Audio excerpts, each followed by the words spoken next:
Professor Tanveer आपके सामने हाजिर खिदमत हैं। सबसे पहले तो हम अपने प्यारे बच्चों को सलाम पेश करते हैं। अस्सलाम वालेकुम व रहमतुल्लाहि व बरकातुहू। जैसा कि हमने पहले कहा था कि जब तक बीए के पेपर नहीं होते हमारी सारी एफ़र्ट्स बीए वालों के लिए होंगी, और अल्लाह का शुक्र है कि हमने एंड तक, उनके आखिरी दिन तक हमने एफ़र्ट्स की और उनको हमने गाइडलाइन दी। और आपने देखा होगा कि हमने लास्ट लेक्चर में जो जो कुछ चीज़ें उनको बताई थी वही पेपर में आई, और उसके बाद जब पेपर आया तो दोनों पेपर हमने आपके सामने आपको दिखाए थे कि कोई भी चीज़ ऐसी नहीं थी जो हमने बच्चों को बताई हो और वो पेपर में ना आई हो। चूँकि काफ़ी बच्चे ऐसे थे जो पहले तो विड्रा करने लगे थे कि जी हमारी तैयारी नहीं है। हमने उनको हौसला दिया था कि बच्चों अभी अगर आपके पास चंद दिन भी बाकी हैं तो आप हिम्मत ना हारें, तो इंशाअल्लाह ताला जब आप हमारे नोट्स ले लेंगे तो आपको ईज़िली प्रिपरेशन आपकी हो जाएगी। तो ऐसा ही हुआ, और बाद में बेशुमार बच्चे ऐसे थे जिन्होंने हमें फ़ोन किए कि सर बहुत अच्छे पेपर हुए हैं, हम ख्वाबों में भी नहीं सोच सकते थे कि ऐसा होगा। तो ये सब अल्लाह ताला की तरफ से होता है, एक सबब बनता है सिलसिले का। तो मतलब ये है कि अब उसके बाद हमने कहा था कि अब हमारी सारी एफर्ट्स एमए इंग्लिश वालों के लिए, बच्चों के लिए होंगी। अब देखें हमारे अभी बच्चे बेशुमार ऐसे हैं जिनके हमें फ़ोन आ रहे हैं और वो कह रहे हैं कि जी हमारी कोई प्रिपरेशन नहीं है। हमने अभी भी हम उनको ये कहते हैं कि जितने अभी दिन पड़े हुए हैं, अगर अभी भी वो सीरियस होकर थोड़ा सा टाइम अपना निकाल लें तो इजीली वो एमए इंग्लिश को पास कर सकते हैं। जैसा कि आज का जो हमारा लेक्चर होगा वो सिर्फ पार्ट 1 और पार्ट 2 की पोइट्री के, पार्ट 1 की पोइट्री क्लासिकल पोइट्री और पार्ट 2 की पोइट्री। पहले हम क्लासिकल पोइट्री को डिस्कस करेंगे, उसके बाद दूसरा लेक्चर जो होगा वो हमारा पार्ट 2 की। हमारा एक जो लेक्चर है ये वाला चलेगा हमारा कायद पाकिस्तान टीवी पे, दूसरा हमारा चलेगा तलीम पॉइंट पे।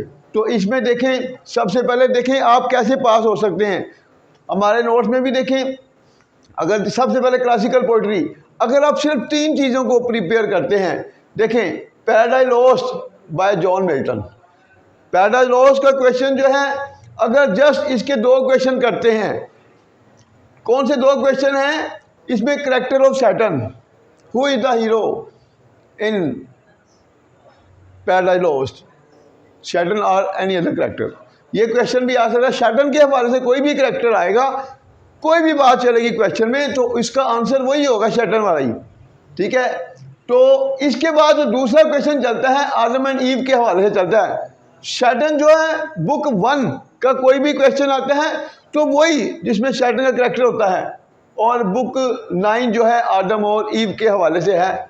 हमने जो अपने क्वेश्चन के आंसर में सबसे पहले तारफ दिया हुआ है जॉन मिल्टन का।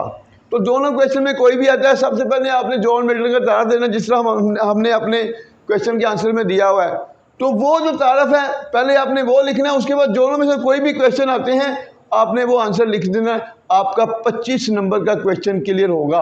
आप माजी के पेपर जो है ना वो सामने रख लें। ये वाला जो शैतान वाला होगा, इसमें उसका प्रो स्टाइल भी पूछ लेगा, कोई भी क्वेश्चन पूछ लेगा तो शैटन वाला उसको कवर करेगा। अच्छा, अब ये है कि 25 नंबर का क्वेश्चन इंशाल्लाह ये आपका पक्का होगा सिर्फ 2 क्वेश्चन करने से। और माजी के पेपर देख लें तो आपको अंदाज़ा हो जाएगा कि ये क्वेश्चन जो है वो पेपर में लाजमी आता है। तो मतलब 25 नंबर का क्वेश्चन आपका क्लियर होता है। नेक्स्ट बढ़ते हैं आगे। Rape of the Lock, Pope John, इसका पॉप है, इसका writer Rape of the Lock. अब इसमें जो क्वेश्चन जा रहे हैं, करेक्टर ऑफ ब्लेंडा, ब्लेंडा का करेक्टर है, role of machinery, role of machinery है, और why has the rape of the lock retained its popularity to this day, कि आज भी रैप ऑफ द लॉक ने अपनी शोहरत को कैसे हासिल किया है। यानी कि जो शोहरत उसको उस वक्त मिली थी आज भी वही शोहरत उसको मिली हुई है, आज भी वही शोहरत चल रही है उसकी। तो मतलब ये जो 3 क्वेश्चन हैं द मोस्ट इम्पोर्टेंट क्वेश्चन है पेपर के हवाले से। तो करेक्टर में भी जब ब्लेंडा करेक्टर करते हैं, और ये वाला जो क्वेश्चन नंबर 3 है, तकरीबन 50% से ज़्यादा मवाद दोनों का एक ही होगा। रोल ऑफ मशीनरी में भी सिर्फ आपको 2 पैरे जो है ना वो सेपरेट याद करने पड़ेंगे, उसमें भी वही आगे ब्लेंडा का ही चलेगा। पहला जो तारफ़ होगा वो तीनों क्वेश्चन का एक ही होगा, पॉप के हवाले से जो तारफ़ होगा। तो इस तरह आपके 3 क्वेश्चन ये, 2 ये, 5 क्वेश्चन, 5 क्वेश्चन में आपका 50 नंबर का क्वेश्चन क्लियर होता है। दोनों जो पैराडाइज लॉस है और रैप ऑफ द लॉ है, एक क्वेश्चन भी अगर आप सही तरीके से प्रिपेयर करते हैं तो दूसरे ऑटोमेटिकली हो जाते हैं अगर आप उर्दू के साथ चलते हैं। उर्दू के साथ चलेंगे तो सेम कहानी आपको वही नज़र आएगी आगे भी। तीसरा जो क्वेश्चन है जॉन डन का, पोइट है ये। जॉन डन जो पोइट है इसका एक ही क्वेश्चन मोस्टली आता है, love and divine poetry. Sometime वो लव पोइट्री पूछ लेता है, समटाइम डिवाइन पोइट्री पूछ लेता है। सबसे पहले तारफ़ तो एक ही होगा, कोई भी क्वेश्चन का होगा, और शुरू के जो तारफ़ वाली चीज़ें होंगी वो सेम होंगी। अगर डिवाइन पोइट्री आती है तो पहले लव पोइट्री लिख कर फिर डिवाइन पोइट्री की तरफ आ जाना है, ठीक होगा। तो इस तरह इसका हमने एक ही क्वेश्चन बनाया हुआ है जो जॉन डन का। तो थोड़ी सी चेंज के साथ अगर डिवाइन पोइट्री का पूछता है, थोड़ी सी चेंज के साथ बाकी मैटर आपका वही होगा। तो जॉन डन आपका इजीली तैयार होता है। इसका मतलब यहाँ तक आपके 3 क्वेश्चन प्रिपेयर होते हैं। पेपर में पोइट्री में 4 क्वेश्चन करने होते हैं, जिसमें से फर्स्ट क्वेश्चन जो होता है रेफरेंस टू कंटेक्स्ट वो लाजमी होता है। चौथा क्वेश्चन वो होता है, पहला रेफरेंस टू कंटेक्स्ट होता है, 3 उसके अलावा क्वेश्चन होते हैं। तो रेफरेंस टू कंटेक्स्ट कंपल्सरी होता है, 25 नंबर का वो होता है, 3 क्वेश्चन दूसरे होते हैं।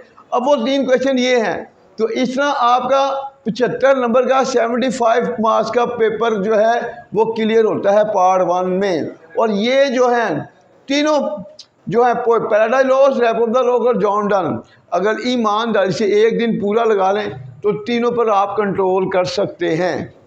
उसके बाद वाइट एंड सरे, ये भी पॉइंट है, इनके हवाले से मोस्टली क्वेश्चन चलता है वाइट एंड सरे कंट्रीब्यूशन।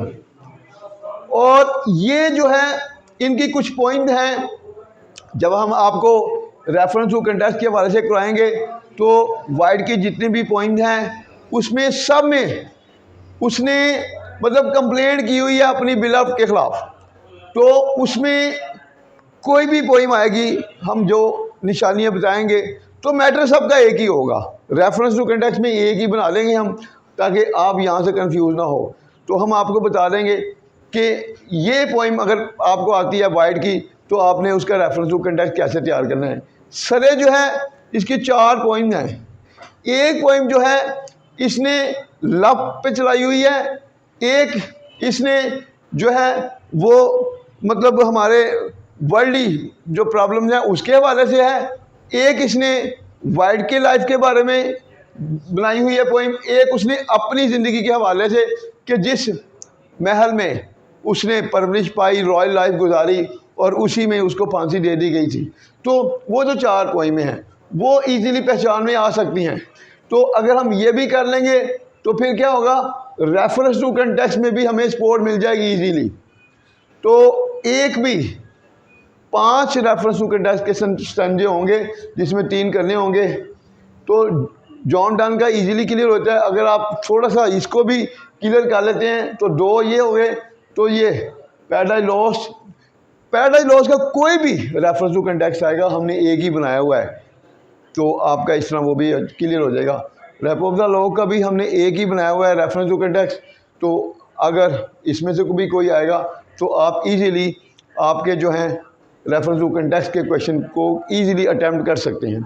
तो इस तरह आपका ये जो क्लासिकल पोइट्री का पेपर है वो आपके कंट्रोल में आ सकता है और अच्छे मार्क्स भी आप ले सकते हैं। तो इंशाअल्लाह ताला हम आपको जो क्लासिकल पोइट्री इनका जो रेफरेंस टू कंटेक्स्ट होगा वो कोशिश करेंगे उर्दू में करवाने की। अगर उर्दू में नाट भी टाइम मिला तो फिर हम आपको समझा देंगे इजीली। जिनके पास नोट्स हैं, हमारे नोट्स में रेफरेंस टू कंटेक्स्ट नहीं है, मगर हम उन स्टूडेंट को जो हमसे नोट्स ले चुके हैं उनको हम व्हाट्सएप के ज़रिए जो है वो ये इसके बारे में सारी मालूमात देंगे रेफरेंस टू कंटेक्स्ट के हवाले से। फिर भी जो कोई कन्फ्यूजन होगी तो आपने पेपर तक हमसे राब्ते में रहना है। जो कन्फ्यूजन हो आपने राब्ते में रहना है। इंशाल्लाह जिस तरह हमने BA वालों की हर तरह की कन्फ्यूजन क्लियर की थी, आपकी भी उसी तरह कन्फ्यूजन क्लियर होगी। तो इंशाल्लाह जिस तरह BA वाले हंसते हुए पेपर देने गए और हंसते हुए है, आप भी इंशाल्लाह ऐसे ही होगा। तो बिल्कुल भी आप डिसहार्ड ना हो, ज़िंदगी में कभी भी मायूस नहीं होना चाहिए, क्योंकि एंड तक बंदे को फ़ाइट करनी चाहिए। और वही लोग ज़िंदगी में कामयाब होते हैं जो एंड तक फ़ाइट करते हैं। तो आज का जो है लेक्चर पार्ट 1 के हवाले से हमारा क्लियर हुआ। उसके बाद नेक्स्ट जो है वो हमारा मॉडर्न पोइट्री का पार्ट 2 वालों के लिए वो अगले का इंतज़ार करें। अल्लाह हाफिज़।